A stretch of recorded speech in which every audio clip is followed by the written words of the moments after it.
민수기 통독이 시작되었습니다. 민수기의 영문식 제목은요, Numbers입니다. 이 제목은 민수기의 처음 시작이 이스라엘 백성의 인구 조사로 시작하는 것에서부터 영향을 받은 것으로 보입니다. 그래서 제목이 숫자를 세다, 계수하다라는 뜻이죠. 그런데 민수기의 히브리식 이름의 제목은요, 사실 베미드바르, 광야에서라는 뜻이 담겨 있습니다.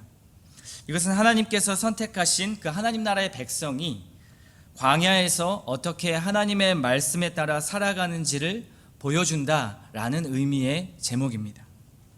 바로 구약 광야 교회의 모습을 보여주는 것이고요. 그리고 오늘날 광야와 같은 여정을 걸어가는 신약 시대의 지금 우리들에게 많은 교훈을 주는 책이 이 민수기라는 책입니다. 민수기 1장은요, 인구조사로 말씀이 시작됩니다. 인구조사는 하나님께서 아브라함에게 하셨던 언약이 있죠. 별과 같이 수많은 자손을 너에게 주겠다라는 이 언약의 약속이 성취되어 가고 있다라는 것을 보여주는 그러한 장면입니다. 60만의 이제 그 인구가 되었고 그것을 성취해 가시는 하나님의 약속을 보여주는 것이죠. 하나님은 여전히 그 약속을 성취해 가시고 신실하신 분이다. 하나님은 그 약속을 잊지 않으신다라는 것을 보여주는 것입니다. 하나님의 성품을 나타내는 것이죠. 하나님의 성품을 우리의 삶으로 경험할 때만큼 확신과 기쁨이 넘칠 때가 없습니다. 하나님이 일하고 계시구나. 하나님이 우리의 삶을 통해서 또 나의 작은 일들을 통해서 또 옆에 있는 사람과 또 나의 환경을 통해서 하나님이 여전히 일하고 계시구나 라는 것을 경험할 때 우리는 우리의 믿음의 확신을 더 얻을 수 있습니다. 하나님은 늘 우리에게요, 말씀이 성취되고 있다라는 것을 보여주기 원하십니다. 그것에 하나님이 보여주시는 그런 일들을 보려면 하나님의 말씀에 민감해야 하고요, 그리고 영적으로 늘 깨어 있어야만 그것을 볼 수 있습니다. 그리고 결정적으로 순종의 자리에 들어갈 때만이 하나님의 역사하심을 볼 수 있는 것이죠. 민수기의 중요한 주제 중 하나가 바로 이 순종에 대한 주제입니다. 다시 인구조사로 돌아와서요, 인구조사를 했던 이유 중에 하나는 군사적인 목적이 있었습니다. 1장 3절에 이렇게 말씀을 하죠. 이스라엘 중 20세 이상으로 싸움에 나갈 만한 모든 자를 너와 아론은 그 진영별로 계수하되, 싸움에 나갈 만한 모든 자를 말하고 있습니다. 군사적인 목적이 있는 것이죠. 이스라엘은 앞으로 가나안 땅까지 나아가는 여정 동안에 국민을 보호해야 되었기 때문에 20세 이상의 병력을 계수하고 정비를 한 것입니다. 병력을 정비하고요, 이제 3장부터 4장까지는 병력에서 제외된 레위인의 인구조사를 하게 됩니다. 그들에게 성막과 관련된 임무를 부여하는 장면이 3장과 4장에 있고요. 그리고 5장부터 6장까지는 그 진영에 대한 정결에 대한 율법, 그리고 제사장의 역할과 관련된 율법들을 말씀하고 계십니다. 그리고 이제 9장으로 넘어가서는 드디어 시내산에서 이제 떠나서 약속의 땅으로 떠날 준비를 하고 있습니다. 10장까지는 여전히 시내산에 머물러 있는 배경을 말하고 있습니다.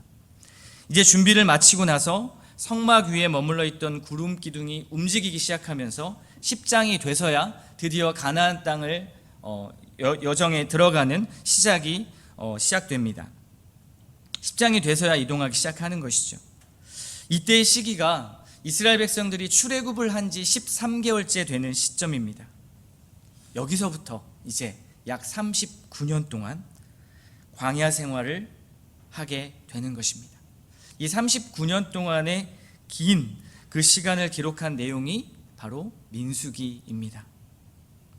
출애굽과 레위기가 1년 동안의 일을 기록했다면 민수기는 39년이란 긴 시간의 흐름을 기록한 책입니다. 민수기를 통독하시면서 주목해서 보아야 될 세 가지 장소가 있습니다. 처음에 시내산, 이 한 장소가 있고요. 그 다음은 가데스 바네아, 그리고 나서는 모압 평지, 이렇게 중요한 장소 세 군데가 나타납니다. 가데스 바네아, 시내산을 떠나서 가데스 바네아는요, 민수기 13장에 보면 12정탐꾼을 보낸 장소이기도 합니다. 그리고 마지막 중요한 모압 평지는 가나안의 여리고성 맞은편에 위치한 곳인데요, 거기에서 민수기 22장을 보면은 모압 왕 발락이 발람을 통해서 이스라엘을 저주하려고 했던 그러한 장소이기도 합니다. 통독하시다 보면 이제 읽게 되실 텐데요. 그리고 마지막 모세의 고별 설교가 이루어졌던 곳이 바로 모압 평지라는 장소입니다. 이스라엘은 이제 가데스 바네아 모압 평지를 통해서 지나가고 가나안 땅으로 들어가는 것이죠. 광야의 여정을 본격적으로 이제 시작하게 됩니다. 우리는 민수기를 통해서 이 광야의 여정, 이 여정에서 이스라엘 백성들이 하나님 앞에 어떻게 반응하는 것을 주의 깊게 살펴보아야 합니다. 그리고 우리의 모습과 비교해서 보는 것이 중요합니다. 이스라엘은요, 끊임없이 하나님께 불만을 표출합니다. 사사건건 투덜대고 징징댑니다. 그것은 결국 40년이란 긴 시간을 광야에서 보내도록 만드는 단초가 되었습니다. 그들은 아직까지 어린아이의 신앙이었고요, 자라지 않고 성장하지 않았습니다. 광야라는 장소를 통해서 하나님께서는 이들을 훈련하시고 하나님이 어떠한 분이신지를 끊임없이 상기시키고 그들이 자라가도록 인내하셨습니다. 하나님은 인내하고 계속해서 받아주십니다. 징징대고 투덜거리는 끊임없이 불만과 짜증을 표출하는 자녀들, 이스라엘 백성들을 다뤄가십니다. 그것이 민수기의 이야기입니다. 그래서요, 제가 아까 말씀드린 것처럼 민수기의 아주 중요한 주제 중에 하나가 바로 이스라엘 백성들의 순종의 여부입니다. 하나님의 말씀을 믿고 순종하는 것만이 하나님의 언약하신 축복을 누리는 실제적인 방법이다 라는 것을 말씀을 통해 보여주고 있습니다. 눈앞에 보이는 상황과 자기 뜻대로 통제할 수 없는 그런 현실들을 보면서 불평하는 이스라엘 백성들에게 하나님이 어떻게 일하시는지를, 내가 너희들에게 공급자이며 내가 너희를 보호하고 통치하는 왕이다라는 것을 보여주십니다. 광야는 그런 곳입니다. 우리가 사는 이 세상은 그런 곳이죠. 하나님의 팔을 의지해야만 살 수 있는 곳, 그곳이 광야이며 또 우리가 사는 여기 지금 이 자리입니다. 전체 이런 민수기의 흐름을 보시면서요, 오늘 본문을 보시면 시내산에서 군사 병력을 이제 개수를 막 하고 제사장과 레위인에 대한 이야기를 하는 것을 볼 수 있습니다. 1절부터 보면요, 아론의 자손들이 제사장 역할을 감당하는 것을 보게 됩니다. 제사장들은 기름 부음을 받고 거룩하게 구별된 자들이죠. 구약의 기름 부음을 받는 세 가지 직분이 있습니다. 기억하십니까? 제사장과 선지자와 왕이 있습니다.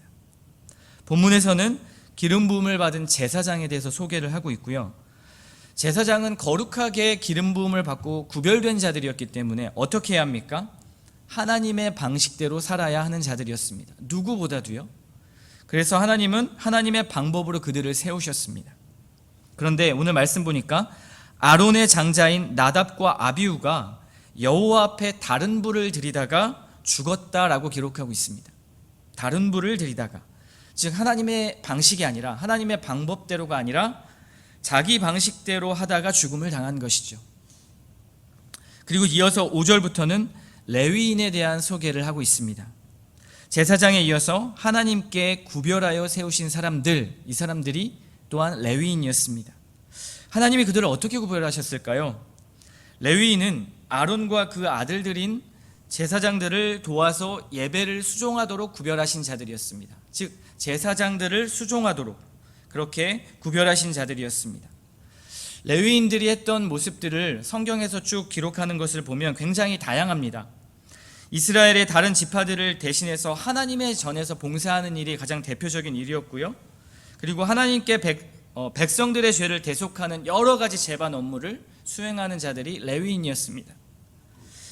제사장 직분자 외에 또 다른 레위인들은요, 모두 24개의 반열로 나뉘어져서 성전에서 봉사하는 직무를 여러 가지의 모습으로 수행했습니다.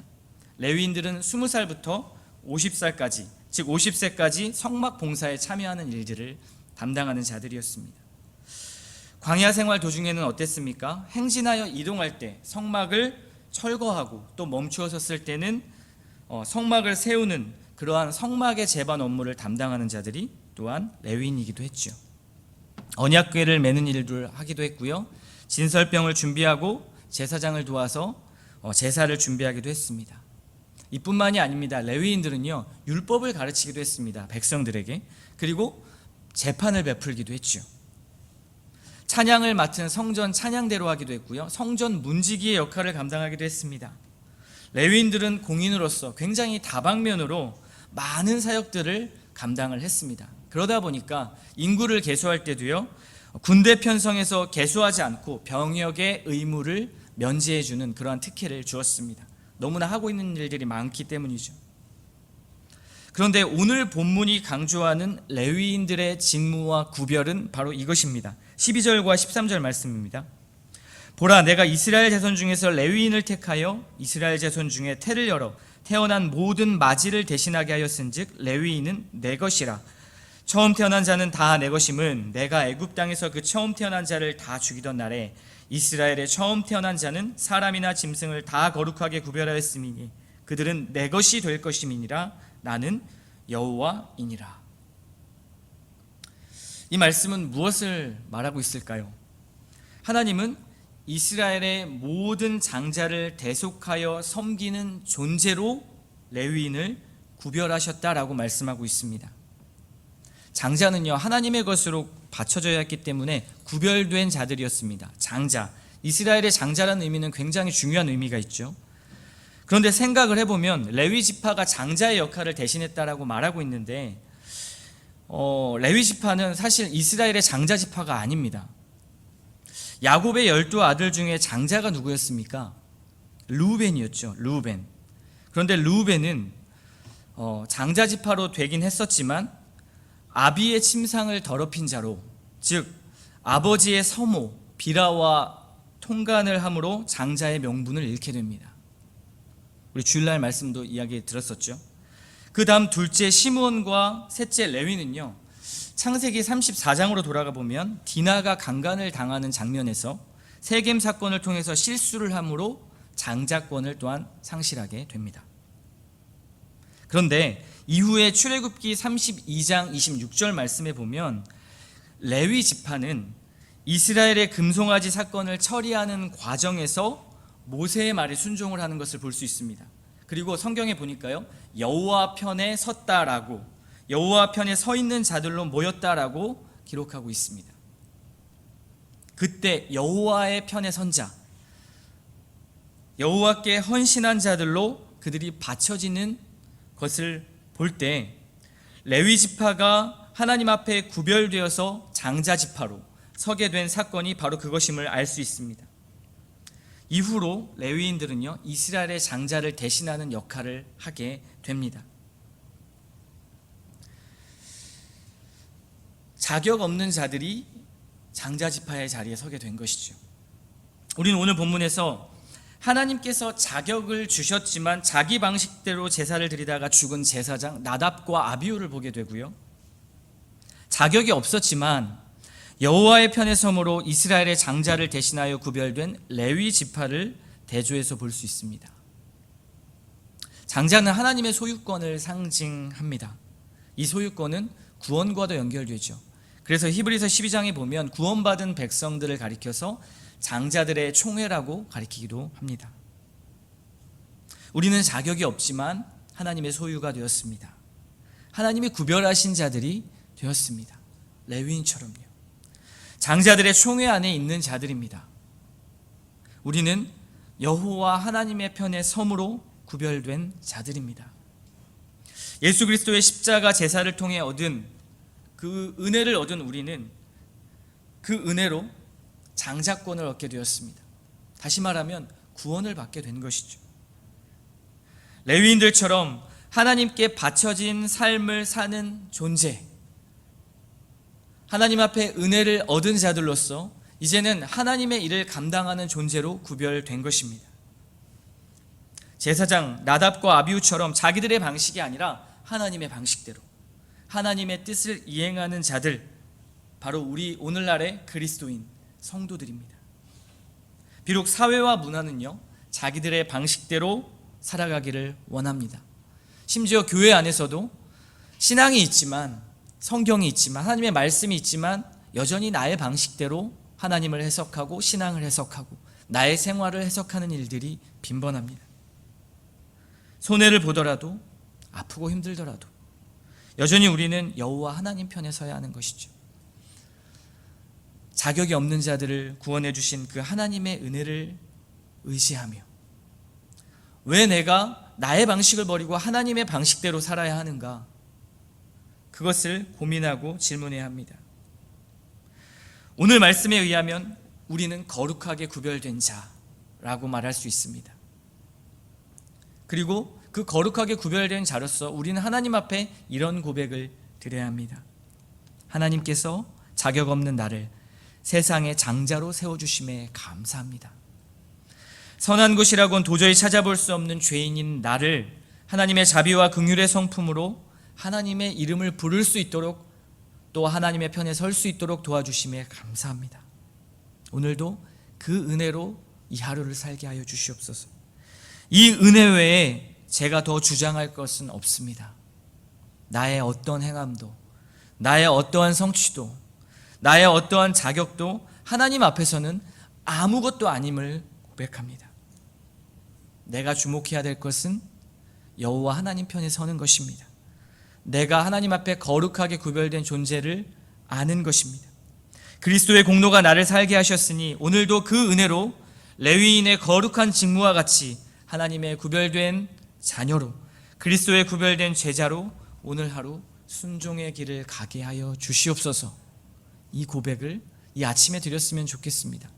우리가 어떠한 존재인지 그리고 하나님이 어떠한 분이신지를 이 아침에 묵상하며 기도하는 거룩한 아침 시간이 되시기를 주님의 이름으로 축원합니다.